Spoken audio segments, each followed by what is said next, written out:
of COVID-19 in 2020 forced people's lives to move online, both at work or in person, and digital transformation accelerated technology, helped to maintain social and emotional well-being, and helped many organizations stay afloat. However, this new reality has also led to an increase in the number of cyber attacks. Internet connectivity creates an opening for cybercrimes such as raiding of bank accounts, identity theft, impersonation, and stealing of corporate information. A report by the Center for Strategic Studies revealed that cybercrime cost the global economy as much as $600 billion, or 0.8% of global gross domestic product, and it is expected to hit more than $1 trillion before the end of 2021. Also, a report from the Federal Bureau of Investigation, FBI, listed Nigeria as the 16th country was affected, with billions of naira being lost to cybercrime. What are the economic and security implications of cybercrime in national growth and development? What can governments and corporate organizations do to protect their critical assets and infrastructure? These and other issues will be discussed on Panorama today, coming to you live from the Lagos Network Center of the Nigerian Television Authority. My guest is already seated in the studio. Good morning. I am King D at ABC. Stay with us.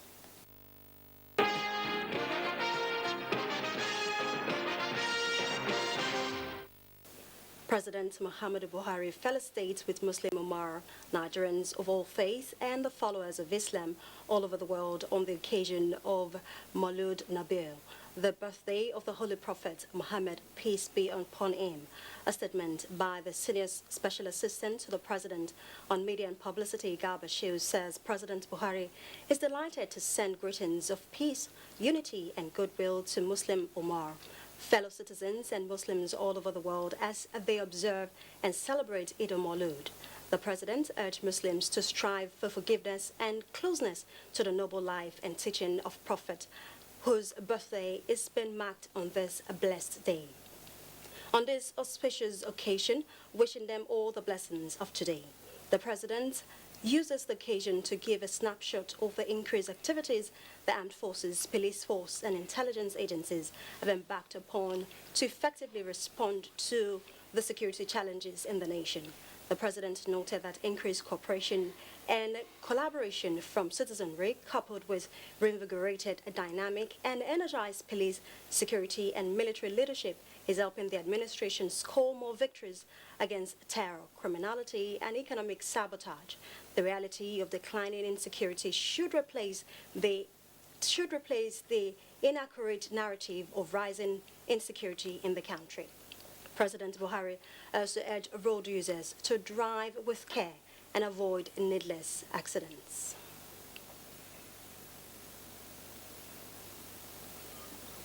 In the same vein, the President of the Senate, Ahmed Lawan, has congratulated Muslim Ummah on the occasion of Eid al-Maulud, which commemorates the birth of Holy Prophet Muhammad. A statement by the Special Assistant to the President of the Senate on Media and Publicity, Ola Awoni, Senator Lawan, said the occasion should remind Muslims and all people of faith of the virtues of peaceful coexistence, love, and tolerance as taught and lived by the Holy Prophet. He observed that Prophet Muhammad set clear examples through his life of piety and fervent worship of Allah for all true Muslims to emulate at all times as virtue that Nigerians need now. Senator Lawan noted that federal government and the National Assembly will continue to work assiduously to create the enabling environment for peaceful coexistence and prosperity in Nigeria. He urged Nigerians to continue to observe COVID-19 health protocols, support and continue to pray for law enforcement and security officers. The leadership of the Christian Association of Nigeria can felicitate with the Nigerian Supreme Council for Islamic Affairs and all Muslims in the country on the occasion of this year's Eid Maulud, which marks the birthday of Holy Prophet Muhammad. A statement signed by Joseph Badi Daramola, CAN's General Secretary, says the umbrella body of Christians in Nigeria also felicitates with His Eminence Muhammad Sa'ad Abubakar, the Sultan of Sokoto, the Sultanate Council, and all Muslim leaders on the occasion of the Muslim festival. He urged Muslim faithfuls to use the occasion to pray for national peace and unity, as well as economic growth and development of the nation. So also, Chairman of the Northern Governors Forum and Governor of Plateau State, Simon Bakola Long, has congratulated the Muslim Ummah in Nigeria as they join their counterparts world over to mark this year's Eid Maulud. The governor, in a message on behalf of his colleagues to commemorate the birth of the Holy Prophet Muhammad, said the special occasion brings to remembrance the teaching of Holy Prophet, who emphasized love, forgiveness, peaceful coexistence, and humility amongst others. He said the failure of humanity to practice love is what has given rise to selflessness, violence, intolerance, religious bigotry, ethnic hatred, corruption, high crime rate, and unimaginable level of wickedness that is prevalent in various forms. A statement by the Director of Press and Public Affairs to the Governor of Plateau State and Chairman Northern Governors Forum, Makut Simon Machem, says Governor Long noted that the celebration should be used as a moment to reflect and reconsider all the fortunes of the nation, which can be changed if all Muslims live their lives according to the teaching of Prophet Muhammad, peace be upon him, as contained in the Holy Quran. While wishing the Muslim community a successful celebration, Governor Long assured that the Northern Governors Forum will continue to work hard in promoting peace, tolerance, national unity, and religious harmony, particularly in the present circumstances where the nation is in need of common fronts to overcome corruption, insurgency, fight poverty, and accelerate development. And still on the celebration, the Federal Road Safety Corps has called on motoring public and other road users to avoid reckless driving, exhibit more patience, and resist the temptation to violate stipulated speed limits on all roads in the country. The call came as part of sensitization program targeted at reinforcing and consolidating existing efforts and strategies of the Corps to ensure a safer motoring environment in the forthcoming 2021 Eid Maulud celebration. A statement by Bisi Kazim, the Corps Public Education Officer, the Corps Marshal, while celebrating the season with Muslim faithfuls, revealed that a crash-free mobility is a possibility in our nation, and the principal road use attribute could lead to zero crashes on the roads if discipline and absolute compliance with established rules and regulations are in place. According to him, a disciplined driver saves lives. The Corps Marshal admonished the motoring public to imbibe safe road use attributes as they commute across the country, noting that the Corps will, as usual, ensure enhanced visibility of personnel around the corridors. While wishing the entire Muslim community a hitch-free celebration, Oyeyemi called on the motoring public to utilize all FRSC social media handles for necessary update, and in case of emergency, call the 122 toll-free number and the National Traffic Road Alive radio, which are available means to reach FRSC to report traffic situations anywhere in the country. And away from the celebration, President Muhammadu Buhari has sent a tough warning to bandits, saying that the clock of their ultimate destruction is ticking as they will no longer have a place to hide. Reacting to killing of over 30 people in Goronyo, Sokoto State by bandits, President Buhari said the days of bandits are indeed numbered as capabilities of the nation's armed forces are being boosted by the acquisition and deployment of advanced equipment. A statement by Senior Special Assistant on Media and Publicity, Garba Shehu, the president was emphatic that the bandits are living in the false paradise of invisibility, but the reality will soon dawn on them harder than ever before.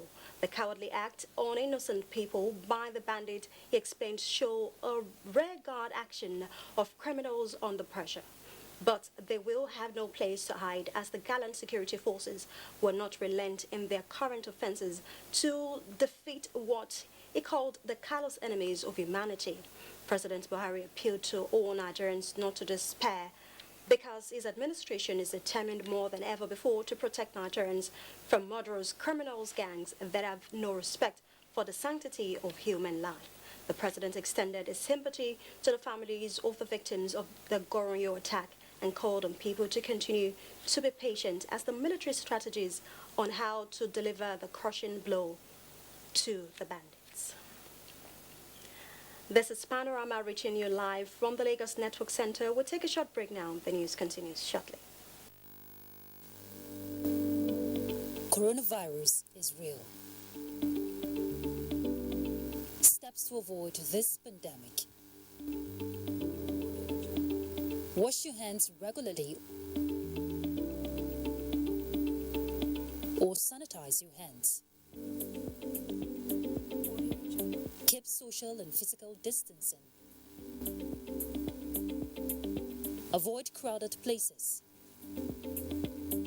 Stay at home unless absolutely necessary. Don't touch your eyes, nose or mouth if your hands are not clean. Avoid the spread of coronavirus. Coronavirus is real.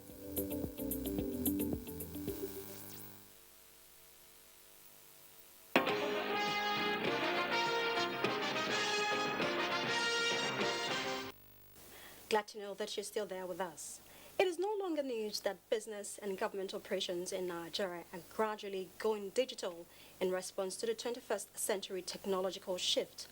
To safely work down this new route, experts say Nigeria must break constant siege on its critical information infrastructure by deliberately deploying resources and promoting attitudes that are geared towards cyber vigilance. ADEHERE completes the report. With about $132 million inflow in cryptocurrency for March 2021 alone and a digital currency soon to be launched, Nigeria has established considerable presence in the current virtual space revolution. Globally, many of our activities as individuals and organizations are now conducted digitally more than ever before. The recent COVID-19 pandemic, with its impact on remote work and meeting environments, has further increased the rate at which we embrace technology. There is a caveat though. According to JS Talk, the Interpol Secretary General, cyber criminals are developing and boosting their attacks at an alarming pace. Increased dependence on cyberspace comes with a lot of risks, and just as it is elsewhere, Nigeria's critical information infrastructure is one of the targets for hackers and other cyber criminals. We find that a lot of critical information of clients have been moved, to the cloud, and so are there in the cyberspace. If Nigeria wants to avoid loss of confidence and reputational damage that come with cyber attacks, the way out, experts believe, is a robust implementation of the National Cybersecurity Policy and Strategy 2021, while key security and financial institutions must ramp up efforts to protect themselves. We are going to be monitoring all critical national information infrastructure with regards to the financial services industry. It's the same thing we are urging every other sector, and there are about 11 sectors that the Office of the National Security Advisor has identified. The enactment of industry-specific laws, setting up a fund and national agency to fight cybercrime, as well as domesticating the International Cybercrime Convention are part of the roadmap. In Lagos, ADEHERE, NTA News. Joining me live in the studio to discuss more on this topic is Aderemi Adijimo. He's a Microsoft certified database and cloud expert. He has more than 30 years experience in technology. You're welcome, Mr. Aderemi. Thank you. All right. It is estimated that global crime has cost global economy as much as $600 billion and most likely will increase by the end of the year. How serious is this situation? It is a serious problem. What you have today is the fact that the world is becoming more digital. The world is becoming smaller. Transactions are going across the world very quickly. So I think it's important for us not to be very aware of the importance of protecting information and protecting financial data. All right. It is Nigeria is listed as the 16th worst hit nation by these cyber crimes and cyber attacks. What is the implication of this for our nation, the growth and development of the nation? Nigeria is strategically important in the world, in my opinion. I mean, we're the 7th most populous country in the world. We're the most populous country in Black Africa. And also, we have a strategic importance because of our culture, our heritage, and who we are. So with the finance and with the growth of the financial institutions and financing, it's important that we protect ourselves, because that sort of exposure or the sort of publicity of Nigeria as a country and as a people means that we are a target, and we're a target from cyber criminals across the world, not just within the country. Right. A lot of times you get unsolicited calls from people calling you, telling you they need information, they need this, they need that. And you begin to wonder, how do they get your information? What can we do to protect ourselves from this kind of unsolicited calls?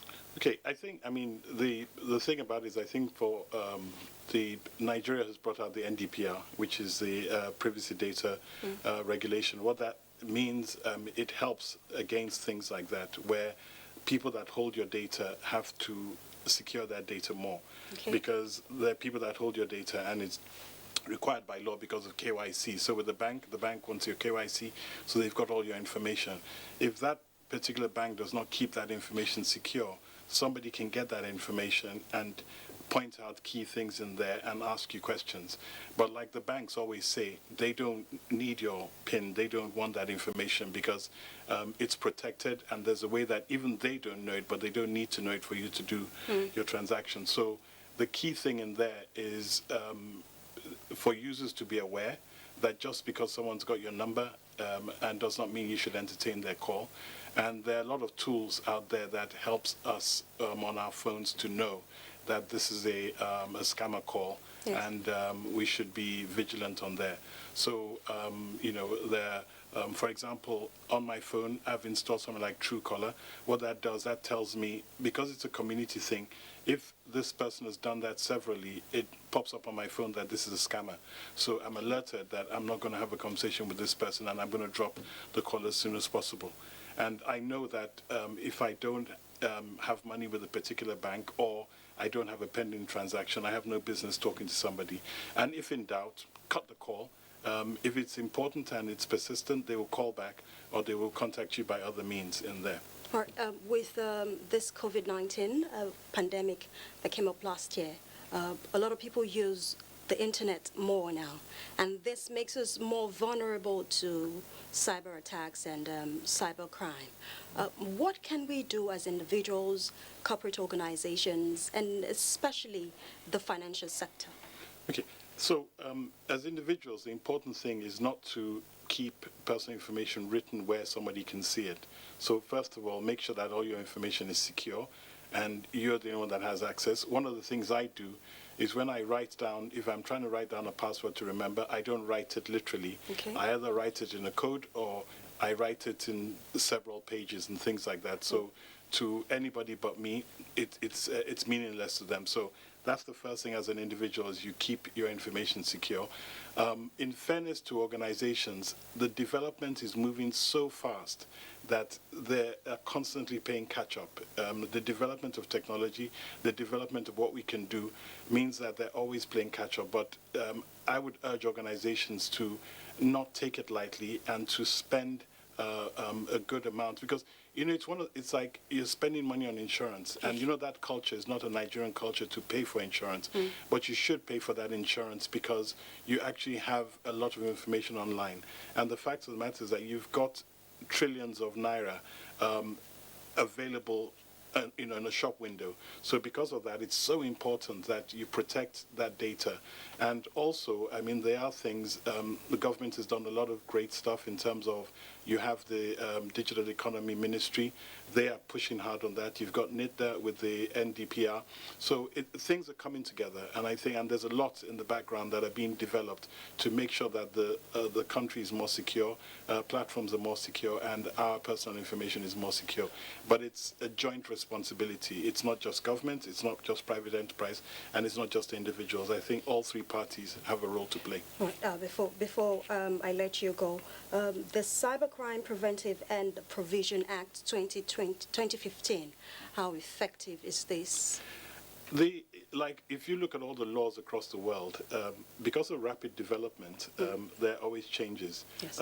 Take in America, for example, just after 9/11, which was 20 years ago today, they brought out the Patriot Act. Because they now found, at the time Patriot Act came out, there was no cloud per se. So in 2018, they brought out the Cloud Act. So again, like I said, the development of technology is so rapid that you have to keep updating your laws and your guidelines to keep up with the new development and what's possible now. And I think last year with the COVID, with the lockdown, was a huge shift, a paradigm shift for our lives, that it made us aware that it moved all of us more online than we were before, both in terms of transactions and in terms of our lives. As you know, a lot of events and everything were on video conferencing, which wasn't done before. So that just tells us that for every aspect, we need to be a lot more secure. We need to pay attention to security and need to pay attention that we shouldn't leave things lying around or vulnerable. Thank you so much, Mr. Aderemi. Adechimo, thank you for your thoughts. Thank you so much. Thanks for having me here. All right, I've been speaking with Mr. Aderemi Adechimo. Is a Microsoft certified expert. Thank you for your time. Thank you. Financial Crimes Commission has rearranged two British nationals, James Richard Nolan and Adam Quinn, before Federal High Court in Abuja for their alleged complicity in the controversial processes and industrial development gas process contracts, leading to the 9.6 billion naira arbitral award to PNID Limited by United Kingdom Commercial Court. The defendant, both director of Gildell Resources Limited, a designated non-financial institution, were docked on a 32-count charge bordering on money laundering. After the charges were read, the third defendant, James Richard Nolan, pleaded not guilty to the charges. Adam Quinn, who is at large, was not available to make his plea. But prosecution counsel Ekele Einacho requested that his plea be recorded as guilty, which the judge granted. In view of Nolan's not guilty plea, Einacho asked the court for a trial date. However, defense counsel Michael Ajara appealed to the court for the defendants to continue enjoying the bail granted to him by Justice Okon Abang, which the prosecution counsel did not oppose. Justice Okorowa adjourned the matter till December 13, 2021 for commencement of trial. Latest figures from the Nigeria Center for Disease Control as of today shows that Nigeria now has 89 new cases of COVID-19 in 8 states of the Federation. The figures breakdown indicates that Kaduna has 34, Abia 32, Delta 11, Kano and Rivers have 8 cases each, Bauchi 4, Jigawa and Zamfara have a case each. There are now 209,387 confirmed cases of COVID-19 in Nigeria, with 197,312 treated and discharged. And sadly, 2,838 deaths have been recorded across the country. Up next is Sports Update, and Olumide Iguntala is our guide. Starting with the ongoing National Youth Games in Ilorin, Taye Ayenuru of Team Delta and Oladapo Awonusi have emerged the fastest female and male at the 6th edition of the Games. Kehinde Lamide reports that Taye finished 100 meters girls final at a time of 12.19 seconds, while Oladapo returned at a time of 11.23 seconds to win the 100 meters boys final. What we have here, we are good to go in any competition. Meanwhile, the 200 meters finals are expected to hold during the closing ceremony on Tuesday. In volleyball, Team Taraba emerged winner of the 6th edition of the National Youth Games Volleyball Boys. The team defeated Team Oyo via tie break to emerge champion. We need to develop the game at the grassroots more and more. In another news, ahead of the ICC Men's T20 Cricket World Cup qualifiers later in the year in Rwanda, the Nigeria cricket team will commence a bilateral series against the Sierra Leone team Tuesday. 6 test matches will be played between both countries at the University of Lagos Cricket Oval to keep the players in top shape for the forthcoming T20 African World Cup qualifiers. You will see us having more bilateral series between nations, especially in West Africa and Africa as a whole. In table tennis, Nigeria will host 14 West African countries to the 2nd edition of the ITTF African Western Region Challenge scheduled for November. Meanwhile, Africa's #1 and 16th best player in the world, Nigeria's Aruna Quadri, have emphasized combination of sports and education as pivotal to success in life. During an interaction, the table tennis star. And that's how much we can take today on Panorama. I am Kendi Adibisi. Many thanks for watching.